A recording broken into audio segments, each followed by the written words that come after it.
Proklamasi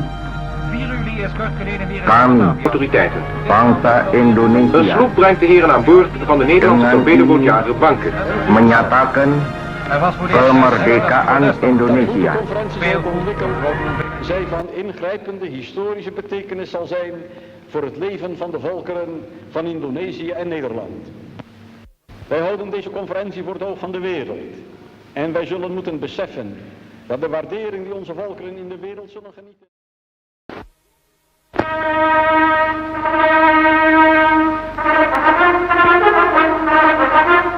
Met een Catalina, een vliegboot van de Nederlandse... Pemberlakuan UUD 1945 mencerminkan perjalanan demokrasi Indonesia yang terus berkembang dari sejak awal kemerdekaan. Demokrasi Indonesia melewati beberapa fase, dimulai dari demokrasi parlementer yang dimulai dari 1950 sampai 1959 yang tidak stabil karena sering terjadi pergantian kabinet. Setelah dekret Presiden 5 Juli 1959, Indonesia memasuki masa demokrasi terpimpin dari awal 1959 sampai 1965 dengan sistem yang lebih terpusat kepada kepemimpinan Presiden Soekarno sehingga mengurangi keterlibatan rakyat dalam pengambilan keputusan. Di masa Orde Baru 1966 sampai 1998 demokrasi Pancasila diterapkan dengan tujuan menjaga kestabilan politik tetapi cenderung otoriter karena kekuasaan eksekutif yang lebih dominan. Pembentukan UUD 1945 sendiri dimulai melalui sidang BPUPK yang merumuskan dasar negara dengan disahkannya Pancasila. Setelahnya, Panitia Persiapan Kemerdekaan Indonesia atau PPKI meresmikan UUD 1945 pada 18 Agustus 1945, mengangkat Soekarno dan Muhammad Hatta sebagai Presiden dan Wakil Presiden, serta membentuk KNIP atau Komite Nasional Indonesia Pusat. KNIP berfungsi sebagai badan legislatif sementara untuk membantu Presiden dalam menyusun peraturan, menjalankan pemerintah sambil menunggu pemilu pertama Indonesia. Nah, setelah reformasi, Undang-Undang Dasar 1945 mengalami 4 kali amandemen, yakni pada 1999 sampai dengan 2002, untuk memperkuat demokrasi dan memastikan adanya pembatasan kekuasaan. Amandemen ini menambahkan pasal mengenai hak asasi manusia, menetapkan pembatasan masa jabatan presiden, memperkuat sistem presidensial, serta membentuk lembaga baru seperti Mahkamah Konstitusi atau MK dan Dewan Perwakilan Daerah atau DPD. Perubahan ini bertujuan untuk mendorong sistem demokrasi yang lebih adil, transparan, dan menjamin hak-hak rakyat. Moga-moga Tuhan Yang Maha Kuasa memberkati pekerjaan kita pada konferensi meja bundar ini. Sekianlah dan terima kasih. Vervolgens is het woord aan de voorzitter van de BFO, Sultan Hamid II van Pontianak. Sesuai hasil konferensi meja bundar, Belanda akhirnya mengakui kedaulatan Republik Indonesia Serikat pada 2 November 1949 di Den Haag, Belanda, dan dihadiri serta disetujui oleh 3 pihak. Konstitusi RIS secara resmi berlaku pada 27 Desember 1949 sampai dengan 7 Agustus 1950 setelah disetujui oleh Badan-Badan Perwakilan Rakyat Daerah. Pada 27 Desember 1949 terjadi beberapa peristiwa penting, diantaranya yaitu 1. Penyerahan kedaulatan dari Kerajaan Belanda yang diwakili oleh Ratu Juliana kepada Muhammad Hatta sebagai Wakil Republik Indonesia Serikat di Belanda. 2. Penyerahan kedaulatan dari Republik Indonesia kepada Republik Indonesia Serikat di Yogyakarta. 3. Penyerahan kekuasaan dari Wakil Belanda Loving kepada Wakil Indonesia Sri Sultan Hamengkubuwono IX di Jakarta. Republik Indonesia Serikat atau RIS terdiri dari wilayah Republik Indonesia setelah perjanjian Rome. Terdapat 7 negara bagian dan 9 daerah otonom. Negara bagian RIS meliputi Republik Indonesia, Indonesia Timur, Jawa Timur, Madura, Pasundan, Sumatera Timur, dan Sumatera Selatan. Pemberlakuan Konstitusi RIS didasari keputusan Presiden RIS nomor 48 tanggal 31 Januari 1950. Di dalam Undang-Undang RIS 1945 terdapat yang pertama ada Mukadimah yang terdiri atas 4 alinea yang di dalamnya tercantum dasar negara Pancasila.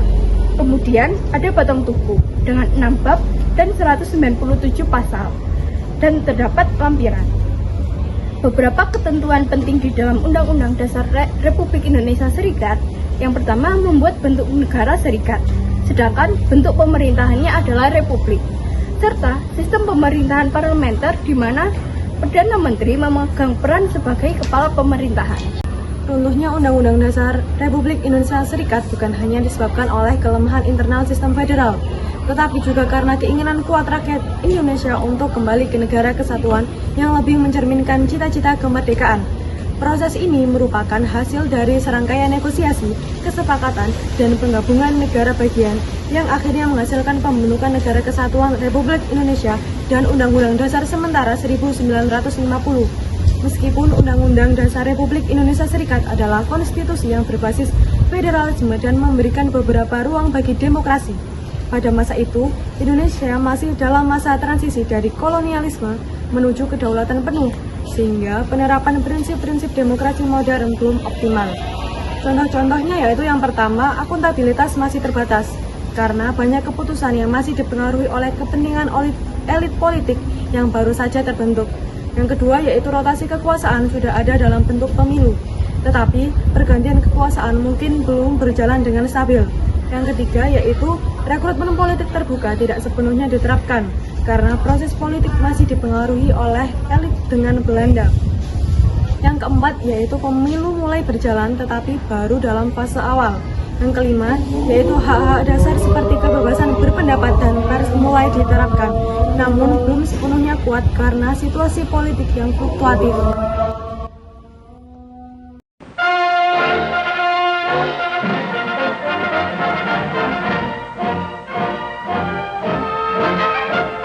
Among the newest nations in the world is the Republic of Indonesia, consisting of a number of volcanic islands in the Malay Archipelago between Asia and Australia. The capital is Jakarta.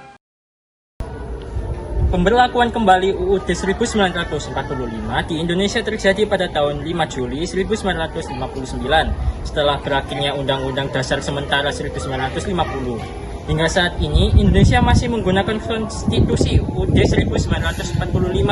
Sudah terhitung ada 3 masa, yaitu masa Orde Lama, Orde Baru, dan Reformasi. Awal mula tercetusnya pemberlakuan kembali UUD 1945 itu yang pertama adalah pergantian kabinet yang terlalu cepat. Pergantian kabinet yang cepat membuat hubungan pemerintah pusat dan pemerintah daerah yang memburuk. Pemilu pertama 1955 dan yang terakhir adalah Dewan Konstitusi yang mengalami kemacetan dalam membuat konstitusi baru. Oleh karena itu, 5 Juli 1959, Soekarno mengeluarkan dekret presiden untuk mengatasi krisis politik dengan mengembalikan konstitusi ke UUD 1945. Kondisi ekonomi dalam sebelum kembalinya UUD 1945 yaitu adalah gunting Syarifuddin, sistem Alibaba, gerakan Benteng, persetujuan Vinek, gerakan Asad, rencana pembangunan 5 tahun, musyawarah nasional pembangunan, dan nasionalisasi perusahaan asing. Era kembalinya UUD 1945 juga bisa dikenal sebagai era demokrasi terpimpin. Di era demokrasi terpimpin, kekuasaan politik terpusat pada pihak ketiga, yakni Presiden Soekarno. Berbeda dengan sistem sebelumnya, di mana kekuasaan terdistribusi ke berbagai partai politik dan parlemen memiliki otoritas. Demokrasi terpimpin bercorak otoriter. Sebagai konsekuensinya, tentara memasuki panggung politik sementara Islam politik yang diwakili oleh Masyumi terpinggirkan. Kondisi di era demokrasi terpimpin yaitu adalah kondisi perekonomian yang buruk menjadi salah satu alasan demokrasi terpimpin gagal di Indonesia. Kondisi ekonomi kala itu menjadi salah satu kondisi terburuk dalam catatan sejarah Indonesia. Beberapa masalah yang dihadapi yakni ekspor dan investasi merosot, menipisnya cadangan devisa, inflasi mencapai ratusan persen, hingga harga kebutuhan pokok mahal. Penyebabnya yaitu adalah Indonesia baru merdeka, pemberontakan dan gejolak politik, Indonesia berkonfrontasi dengan negara lain, anggaran negara yang dihamburkan, dan kebijakan yang dikeluarkan gagal. Setelah masa Orde Lama, terbitlah Orde Baru. Latar belakang terjadinya Orde Baru adalah diterbitkannya Surat Perintah 11 Maret atau yang biasa disebut oleh Super Semar pada tahun 1966 yang kemudian menjadi dasar legalitasnya. Orde Baru bertujuan meletakkan kembali tatanan seluruh kehidupan rakyat, bangsa dan negara pada kemurnian pelaksanaan Pancasila dan Undang-Undang Dasar 1945. Situasi politik pada masa Orde Baru ada 4 situasi. Yang pertama, parpol disederhanakan menjadi 3, yaitu Partai Persatuan Pembangunan atau yang biasa disingkat P3. Yang kedua, PDI atau Partai Demokrasi Indonesia, dan yang ketiga adalah Golkar, Partai Golongan Karya. Yang kedua, situasi politik dalam masa Orde Baru adanya dui fungsi ABRI. ABRI atau yang biasa disingkat Angkatan Bersenjata Republik Indonesia. Yang ketiga, ada pelaksanaan pemilu pertama pada 1971. Yang keempat, adanya P4, pedoman, penghayatan, dan pengamalan Pancasila. Bertujuan memiliki fungsi memberi pemahaman kepada masyarakat mengenai Pancasila. Setelah situasi politik pada masa Orde Baru, ada kondisi ekonomi. Yang pertama, stabilitas ekonomi didapatkan melalui inflasi dan pengelolaan anggaran yang hati-hati, menciptakan kepercayaan dari investor. Yang kedua, kebijakan ekonomi terpusat, intervensi pemerintah dalam sektor penting yang terfokuskan pada pembangunan infrastruktur dan eksploitasi sumber daya alam.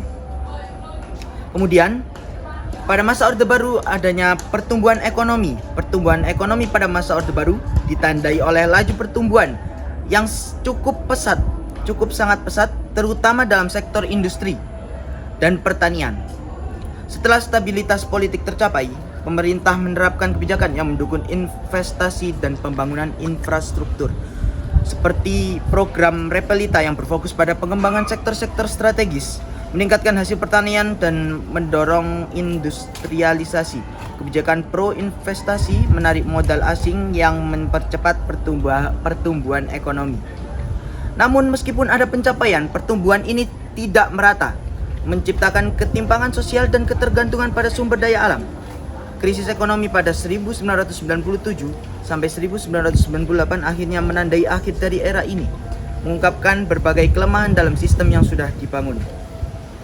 Adanya dampak krisis pada masa Orde Baru pada tahun 1997 sampai 1998. Dampak krisis tersebut, ekonomi Indonesia mengalami kontraksi tajam dengan PDB turun hingga 13% pada 1998. Tingginya inflasi, lonjakan harga barang pokok, dan pengangguran massal mempersulit kehidupan masyarakat. Depresiasi rupiah juga menyebabkan harga barang impor melonjak, memperburuk kemiskinan dan ketidakstabilan sosial. Ketegangan sosial pun meningkat, memicu kerusuhan Mei 1998 yang melibatkan kekerasan di Jakarta dan beberapa kota besar lainnya. Pada puncaknya, krisis ekonomi dan ketidakpuasan sosial memaksa Presiden Soeharto mundur pada tanggal 21 Mei 1998 setelah 32 tahun berkuasa. Kejatuhan Soeharto membuka jalan bagi reformasi politik dan ekonomi yang mengakhiri era Orde Baru dan memulai periode reformasi di Indonesia. Yang ketiga yaitu era reformasi pada tahun 1999 sampai sekarang.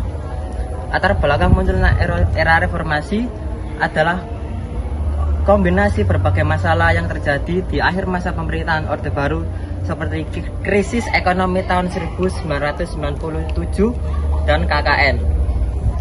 Kondisi politik pada era reformasi. Pada masa reformasi banyak permasalahan politik, diantaranya terjadi sistem multipartai yang menyebabkan persaingan antar golongan. Yang pertama ada amandemen Undang-Undang Dasar tahun 1945. 4 kali amandemen dilakukan pada tahun 1997 sampai 2002. Yang kedua ada desentralisasi atau pemberian otonomi daerah untuk memperkuat pemerintah lokal. Yang ketiga ada partai politik yang bermunculan dan mulai berkembangnya sistem multipartai. Yang keempat ada pemilihan umum. Pemilihan umum yang lebih jelas dan adil diadakan.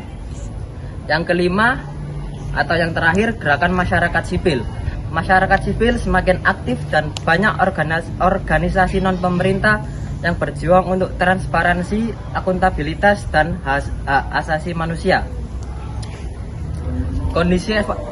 Kondisi ekonomi pada masa reformasi.